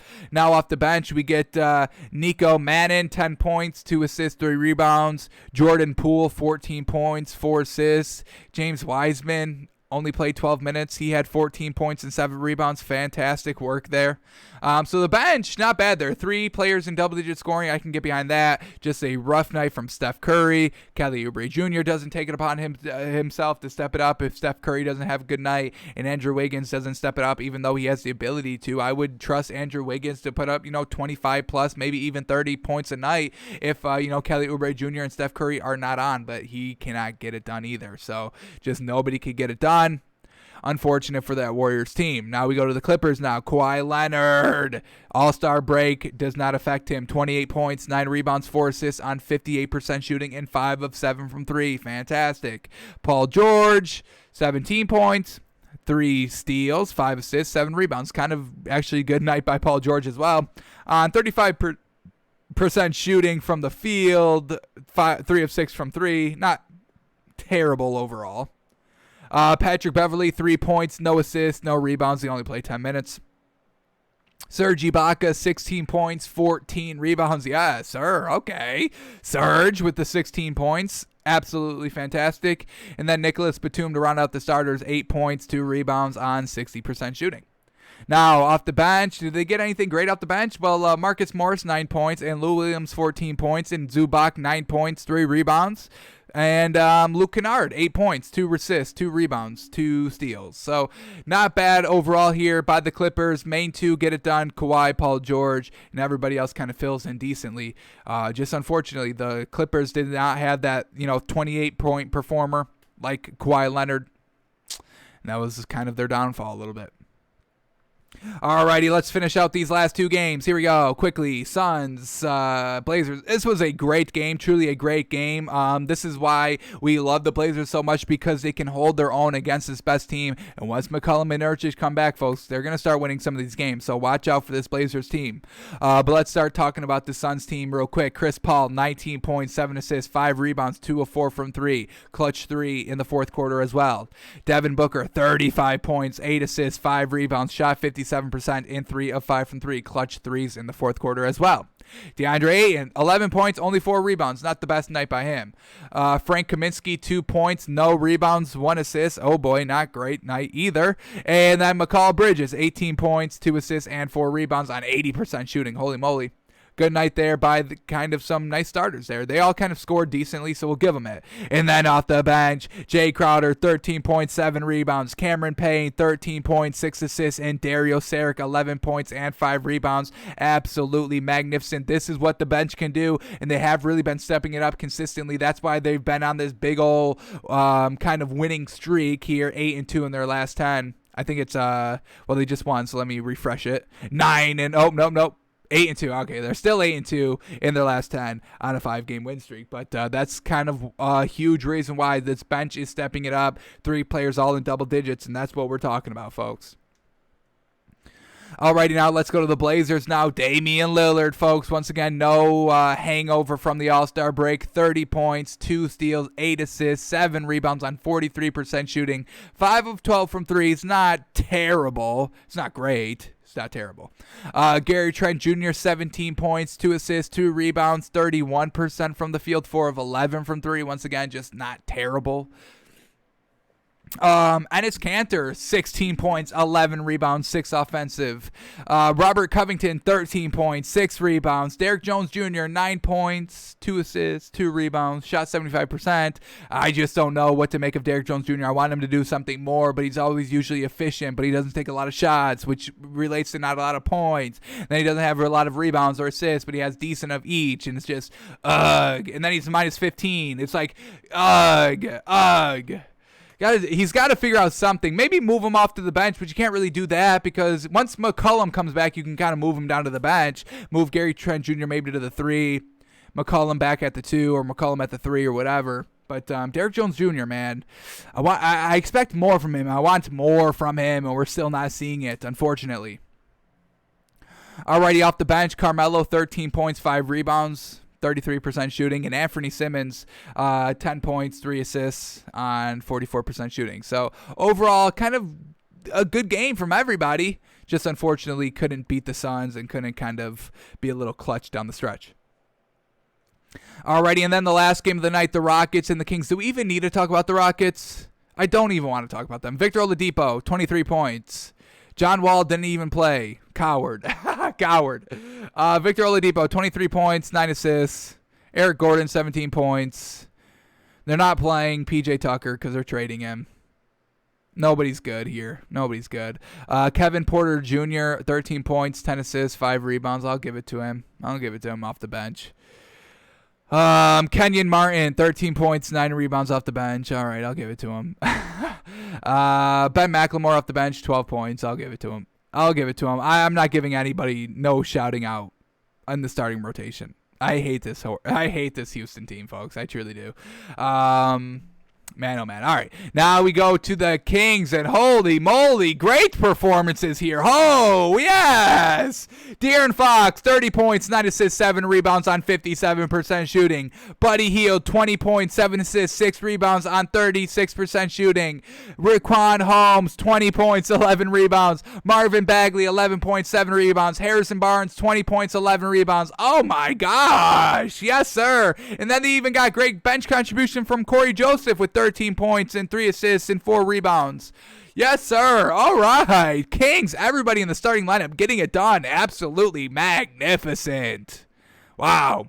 Alrighty. That's how you have some starters out here. Houston, this is what you do. 30, 20, 20, 20. Holy cow. 20, 40, 60. That was 90, 101 points just by their starters alone. Wow. The starters almost outscored the entire Rockets team by themselves. Rockets put up 105. The starters put up 101. Come on, folks. Come on. Alrighty, that was all the NBA from last night. Let's see what's on tap today. We got any primetime games on today? No. Ugh, unfortunate. Alrighty, but some games on tap. We got 76ers and the Wizards, Nuggets and the Grizzlies, Cavs and the Pelicans, Heat, Bulls, Spurs, Magic, Jazz, Rockets, Lakers, Pacers. And I'll tell you right off the rip, we will swallow whatever points it is with the Jazz. Rockets on a back-to-back against the Jazz? Easy money. Are we going to have a repeat of Nets -2? We may. Alrighty, so let's head over to our moneymaker. Let's get it going today. Where is the great value? We're looking for it. Let's find it. Here we go. All right, first game up, Nuggets, Cavs. Nuggets Nuggets, Grizzlies. Nuggets -3. Grizzlies +3. Jeez. So interesting here. That seems like good value here for the Nuggets. Let's see. Paul Millsap, game time decision. So not out, so a little bit better. Hopefully he's good to go. Gary Harris still out. JaMychal Green, game time decision as well. For the Grizzlies, just Jaren Jackson is out. So this one's a little interesting here. We just saw the Grizzlies have a great game 1 back. The Nuggets have not played since the All-Star break, so they're a little refreshed. And honestly, I think I'm ready to take this Nuggets -3. I do like the Grizzlies. They are kind of still hovering around 500. They just got above 500 in the last game, 17 and 16 overall. But this Nuggets team, Jokic, Murray, everybody should be good to go. Michael Porter Jr., yes, sir. This Grizzlies team, I mean, they're good and we like them, but they need all their starters to really start to get it done consistently. Now, they did show that out for their first game, but it was wasn't it like a lackluster opponent? What do we got on Wednesday? Who was it? It was the Wizards. I mean, nothing really great there. Now you're going against, the freaking one of the best teams in the league, the Nuggets. So only have to swallow 3 here for the Nuggets. It's their first game back. I expect them to all be on. Jokic really shouldn't have that much of kind of a all-star break struggle or hangover or anything like that. Extra time to prepare. I mean, we're talking 2 days of NBA kind of resting still. So you had the all-star break, and then you had those 2 extra days to still get into kind of momentum and rhythm and all that. So Nuggets -3 here. We're gonna take that. I want to believe this Grizzlies team, and this is kind of a game to show us if they want to kind of be taken a little bit seriously here, a little bit more seriously as true contenders. But they got to beat the Nuggets first. But we'll take the Nuggets -3 here. Alrighty, next game up, Cavs, Pelicans. Cavs +7, Pelicans -7. And, I mean, what we just saw last night, oh, my goodness, we might be taking some Cavs here. Alrighty, Cleveland, Kevin Love, a game-time decision. Is this going to be his first game back? Matthew Dellavedova, game-time decision. Is this going to be his first game back? Obviously, still no Andre Drummond, but we still got Jared Allen in the starting lineup, so we're not worried there. For the Pelicans, J.J. Redick is still out, but, I mean, what a awful performance by the Pelicans last night. Now on a back-to-back, do they step it up a little bit? Maybe, but we get 7 here with a well-rested Cavs team. They had no All-Star, so we don't even have to worry about an All-Star slump. Like we said, this Cavs first game back, we're going to take it. Jared Allen, possibly Kevin Love, possibly Matthew Dellavedova, and who's their main guy? I'm blanking on it. Colin Sexton. I'm gonna take that. I'm gonna take everybody's gonna be on. They keep it at least competitive. This Pelicans team doesn't really blow any teams out. They've shown us nothing great here. So we get 7 here with the Cavs. I think that's great value. Let's swallow that up. Cavs +7. Alrighty, 76ers and the Wizards now. 76ers -4, Wizards +4. Ben Simmons and Joel Embiid should still be out, so we will still stay away from them. Yes, they are still out. Oh, Joel Embiid is his game time decision. Ben Simmons is definitely out, so maybe Joel Embiid can get back here. But still, as long as, they're still questionable and all of that, we got to stay away from it. Now, for the Wizards, we get Ish Smith is out and Bradley Beal, a game time decision. Now, Now, if Bradley Beal is out 100%, the Wizards have no chance of winning.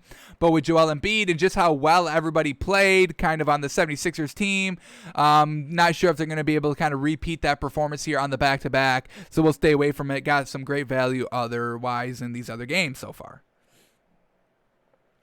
Alrighty, Heat and the Bulls. And Heat -2, Bulls +2.5. Interesting here. Both on a back-to-back. For the Heat, Bam Adebayo was still out, unfortunately. Not great. And then everybody's going to go for the Bulls. But Heat just have to swallow 2.5 here. Jimmy Butler and Goran Dragic, I'm not really worried about them on a back-to-back, honestly. And just kind of this lackluster production by the Bulls here. Can't trust them. So I think we're going to believe in the Heat in this back-to-back. Kind of crazy. But I love what they've been showing. Starters or, players out. No worries. They can still get it done. Jimmy Butler still steps up, and we'll take them because who didn't step up here? Goran Dragic had a little bit of a light night. Duncan Robinson had a little bit of a light night, but I can expect them to kind of step it up if they need to in this game. Don't really think they would have 2 light nights on back-to-back. So can't trust this Bulls team. Think that he had better players. Now Zach LaVine may be able to kind of eat down low without Bam Adebayo, but I mean the outside shooters of the Heat should be able to kind of make up for that. So Heat -2, let's take that as well. Alrighty, Magic and Spurs. Magic +6.5. Spurs -6.5. Alrighty, we get Terrence Ross, game time decision. James Ennis, game time decision. Evan Fournier, game time decision, all for the Magic. And for the Spurs, obviously LaMarcus Aldridge is out because they're trying to trade him. And DeMar DeRozan is out. So we have to stay away from the Spurs. Not ready to buy this Magic team plus the 6.5 yet. Want to see kind of Aaron Gordon start to get a little more acclimated into the starting lineup before we start to take them consistently. So we'll stay away from these games. All right, Rockets and Jazz, and are they really about to make us swallow 17 points? Are they really about to make us swallow 17 points? Well, here we go for the Rockets. Eric Gordon out. John Wall, game time decision. Victor Oladipo, game time decision. Daniel House Jr. out still. PJ Tucker is still out because they're trying to trade him. Christian Wood is still out because he's injured. David Waba is still out. Dante Exum is out. I mean, holy moly. And then for the Jazz, everybody is good. So, I mean, folks, do we swallow 17 here? We got to, right? We have to. I hate this Rockets team. They're trash. They're awful. They will be trash and still awful. Rudy Gobert will eat all day. I mean, folks, everybody's just going to eat. I mean, did y'all just hear who's all out in game time decision for this Rockets team? Nobody even wants to play for them. I don't even know if they'll have enough players to play. You need at least 8 players to play. I don't even know if they'll have 8. So we'll swallow the 17 and live with the result. I mean, that's all we can do, right? And then the last game of the night, the Pacers and the Lakers. Lakers first game back. Let's see what's up with them. Is Anthony Davis good to go, or does he still need a little bit more time off? So here we go. Alrighty, for the Pacers, everybody's good to go besides the usual suspects of TJ Warren, Karis LeVert. We know Karis LeVert is coming back tomorrow. And then for the Lakers, LeBron James, game time decision. Marc Gasol is out. That's a big out for them. Anthony Davis is still out. Kyle Kuzma is a game time decision. And that's really it. So Marc Gasol being out now, hopefully Montrezl Harrell can get to that starting lineup, hopefully. But we're going to stay away from this one as well, I think. LeBron, I'm sure he plays. I don't know how much of a all-star kind of breaks hangover he's going to have. In this Pacers team, there's really nothing great to take with the +4.5. We already got 4 games on our ticket, so we'll leave it at this. Nuggets -3, Cavs +7, Heat -2.5, and then we're just swallowing 17.5 points or 17 points by the Jazz because we have to, folks. We just have to do it. Alrighty, that's what we got today. Feeling good. Let's hit this one. We hit our main pick yesterday, which is, obviously great. When we're putting that much kind of talk and faith and, telling you to bet everything you have, puts a lot of pressure on us, folks. But as long as that one pans out, we can live with some of these other closer losses from last night. But hopefully we can get back on track here with 4 straight picking wins.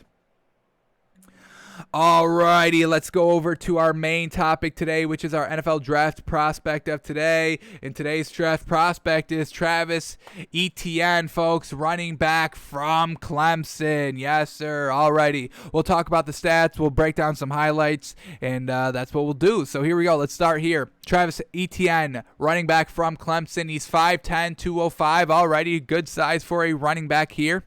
He played 4 seasons at Clemson. Alrighty, freshman year, 107 carries.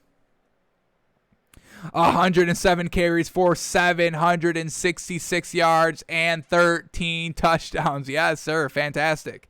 All right, then 2018, even better.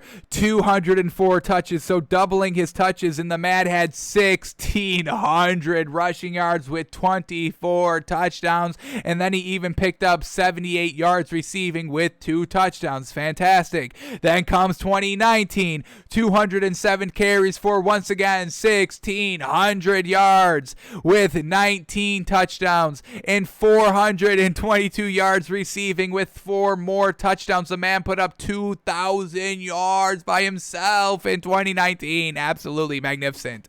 And then 2020, this season, 168 rushes for 914 yards. Wow, he took a big step back here this year, unfortunately. But 14 touchdowns still, and then he still had 588 receiving yards on top of that, so still 1,500 solid yards in totality with the 16 touchdowns. So overall, not bad. Those 2018 and 2019 rushing yards is just absolutely fantastic. 1,600, holy moly. And I understand, with the COVID this season, he did play 12 games for Clemson. I think he played all the games. But still, almost got to that 1,000-yard mark. And those 1,600-yard seasons are absolutely magnificent. Holy moly.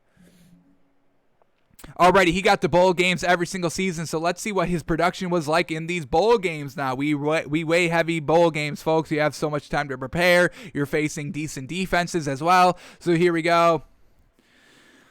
Alrighty, is this, what is this? What is this? Is this a bowl game? This is a bowl game. Alrighty. Alrighty, 2017 bowl game against Miami. They get the win, but he only had 24 yards rushing. 1 touchdown. Alrighty. And then they went to Alabama in the playoffs, and they lose, unfortunately, once again, only 22 yards rushing. So didn't really use them too much in those kind of bowl games in his freshman year. Alrighty, we might be able to overlook that a little bit. Let's see what he did in 2018. Back to bowl games, back to the playoffs. Won the national championship. Alrighty, against Pittsburgh in the bowl game, 156 yards rushing, 2 touchdowns. Yes, sir. Then in the first round against in the playoffs against Notre Dame, 109 yards rushing, 1 touchdown, fantastic. And then against the Alabama in the championship game, 86 yards rushing with 2 touchdowns. And then he ended up catching one pass for 5 yards and a touchdown. So 3 total touchdowns against Alabama. Yes, sir, getting worked in the bowl game. That's exactly what I want to see, relying heavy on your playmakers. And he put up 3 touchdowns alone, so fantastic. Great 2018 season there. All right, let's go to continue on to 2019. In the bowl game, they get the win, 114 yards rushing, 1 touchdown. Yes, sir. All right, then in the first round of the playoffs against Ohio State, only 36 yards rushing. He did score a touchdown, and then he also had 98 yards receiving. Holy moly, and 2 touchdowns. Wow. So once again, using him absolutely fantastic. 3 touchdowns. And then they get to the championship game again against LSU. He had 78 yards rushing, 1 touchdown, and only 36 yards receiving. So still decent. He got a touchdown. What happened here? He only put up 25 points. The defense gave up 42. So a little unfortunate there. But overall, pretty good campaign here. When you're playing kind of 3 big games, 3 bowl games, if you will, we can give you a little pass if you're a little lackluster in one of them. But, yeah, not bad here. All right, then we go to 2020. What did he do in this year's bowl games, playoff games? What did he get to? Alrighty, the bowl game against Notre Dame. Is this the bowl game? This first round of the playoffs? I think this is the first round of the playoffs. Oh, no, ACC championship game. All right. against Notre Dame. They got 124 carries, 1 touchdown, yes, sir. And then in the first round of the playoffs against Ohio State, only 32-yard rushes. He still scored a touchdown and had 64 yards receiving, so overall not bad. They gave up 49 points. Once again, it's just a defense giving up so many points there. They still put up 28 points offensively, so not bad. Alrighty, so his stats are absolutely amazing, folks. These are great stats. I mean, these 1,600-yard, back-to-back 1,600-yard rushing seasons. I mean, holy moly. I don't even know why he came back. I would have left after that second 1,600-yard rushing season, honestly. So, absolutely magnificent in the stats. And then we just saw yesterday he ran his 4.440 at his pro day. So, let's watch this, folks. A 4.440, exactly where you want your running backs to be. You rarely, I mean, very, very rarely see any running back run below 440. Where we start getting into, like, you know, the 4.240s, the 4.340s, that's really just kind of receivers out here. Don't really see any running backs running 4.2, 4.340s. I think there was like maybe one big name that ran it. But here he goes. Here it is. Let's watch it one more time. Nice speed here. Obviously all unofficial because it is not at the combine. There is no combine this year, unfortunately. At least I don't believe there is. But, yeah, I mean, really won us over with that 4.440. Absolutely fantastic. That's kind of why we're talking about him today. Alrighty, so the stats are great. The 40 time is fantastic. So let's see. All that's left to watch is the tape. So let's see how impressive this man. I do want to just write down these notes real quick that the stats are there. 1,600-yard seasons. Absolutely fantastic.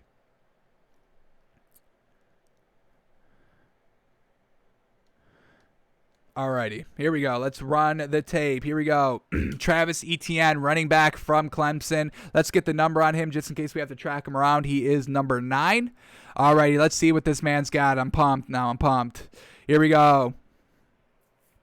Breaking away, tiptoeing the sideline, staying in bounds, and then that's breakaway speed, baby. Yes, sir. He can outrun everybody. So that's that 4.4 speed, baby. And just the focus to hit this hole, break out to the sideline, and then just stay on the sideline, not getting pushed out of bounds. Wow, look at him work that sideline. Fantastic. And then just that sheer speed to finish off that last 30 yards with 2 defenders chasing him. Good luck with that.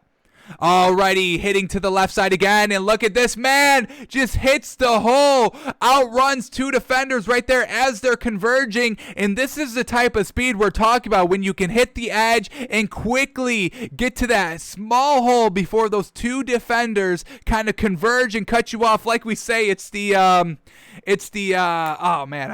forgetting it now, but it's the Indiana Jones sliding under the door just before it closes. He's fully able to get out. That's kind of the speed we're talking about here. Getting between those 2 defenders before they converge, ripping off the last 30 yards. Nobody can touch him. This man's got great speed. Early on, is he better than Najee Harris? I don't know, man. I think you can make the argument, absolutely. All right, catching it out of the backfield here, and you got a linebacker on me? No. What are you doing? I'm outrunning him. Oh my God, yo, this speed, holy moly, it's coming through on the tape, folks. Truly is. Wow, all righty.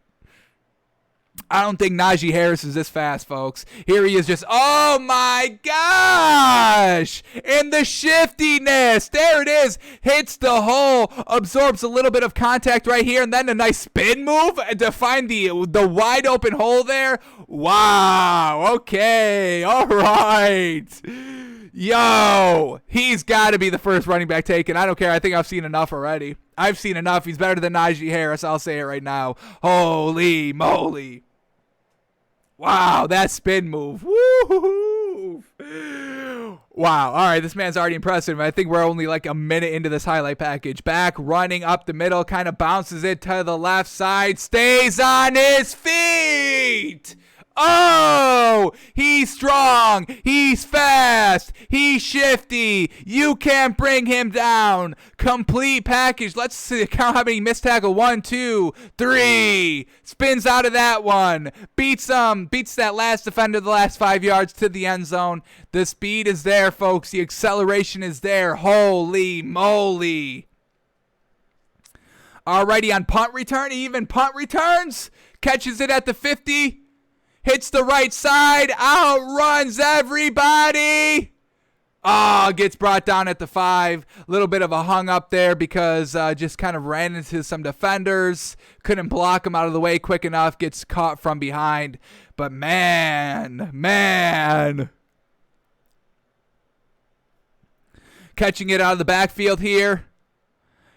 Can't get brought down, folks. This man stays on his feet, and now it's a foot race. Can he beat this last defender?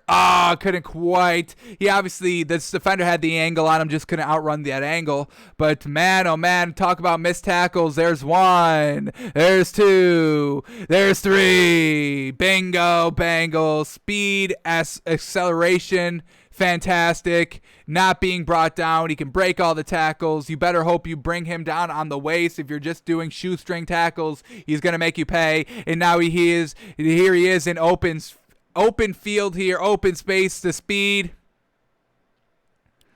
Look at him hit it. Absolutely fantastic. Bounces it outside real quick. Unfortunately, just couldn't beat that last defender, about 4 yards short. All right, going to catch this ball.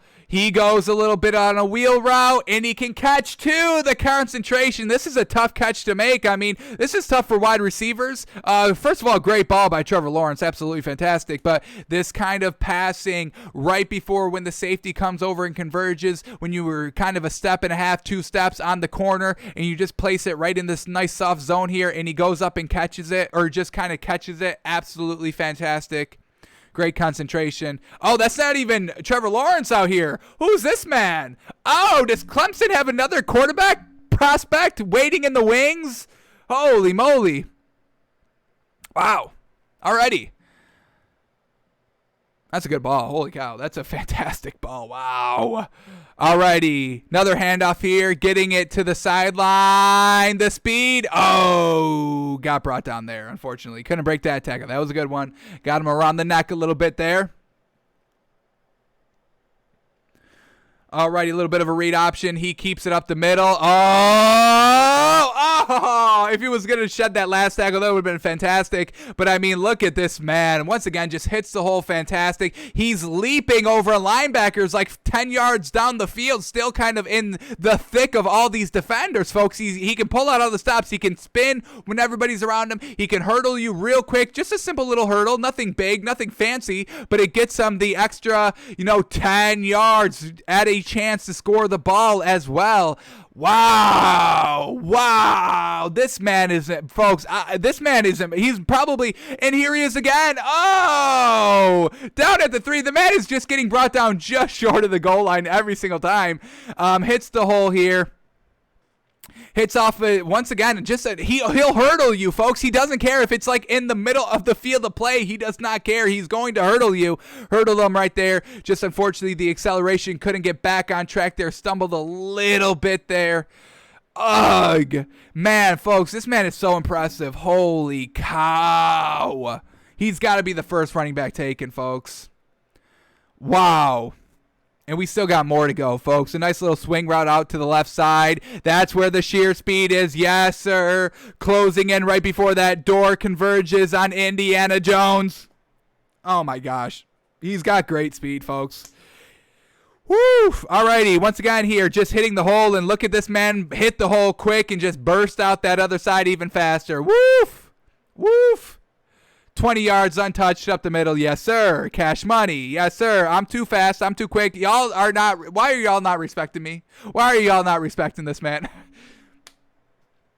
Alrighty. Another pass right here he caught. And man, oh man, he's just running up the middle. 1 defender can't bring him down. 2, 3, 4. The 5th one finally brings him down. But man. Alrighty, running up the middle against Notre Dame. Up the middle, easy. 15 yards, 20 yards, not a problem for this man. On the goal line, gets bounced out and has to kind of bounce it out all the way to the right. Got stuffed up the middle, had to bounce it out right. And he does, and nobody can still catch him or bring him down. It's fantastic. This is fantastic. Woof. This man's going to have a great career, folks. This man is oh my gosh. He's fantastic. Great. Unbelievable. Another run up the middle. Touchdown. Easy. That's easy. That one's easy. Yes, sir. What else he got for us? What else does he got for us? Once again, up the middle. Easy. Easy. Yes, sir. This is in the playoffs game. Yes, sir. Alrighty, folks. I love everything about this man. I love everything about this man. Easily should be hands down. I think he can rival Najee Harris, honestly, for the first running back taken. Do not sleep on Travis Etienne, folks. Holy moly, I did not think he was that good, but wow, oh, wow, oh, wow, folks. That's all I have to say. Wow, oh, wow, oh, wow. That's it. That's it. That's Travis Etienne. Whenever you see him, you're just like, wow, oh, wow, folks. Wow. Truly wow. Alrighty. That's gonna do it for us today. Let's see if anything broke while we were live. Any Travis Etienne news? Did the man already get drafted? I would have drafted him right now. I don't care what the penalty is. I'm drafting him right now. I will give you all my draft picks in this year and next year to draft this man right now. Alrighty, anything breaking? What do we got? Anything good? Doesn't look like it.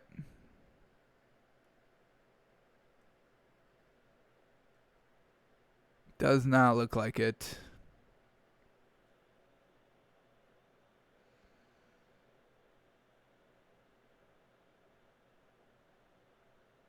Does not look at it. Oh, hang on. Today is Trey Lance's pro day. Oh, we're going to be looking at some of this tomorrow on the show. Yes, sir. Let me like some of these tweets. Let's get a nice little inside peek right here. Yeah, that was a dart. Throwing darts out here. He's not running a 40, which I'm a little upset about because, you know, he is a kind of a dual threat, and he kind of runs a lot. So him not running a 40 at his own pro day, we're not talking about combine here. We're talking about pro day. All right. What else we get here? I'll like this. Alrighty, we'll talk about him tomorrow on the show. But nothing else appears. Travis Lance.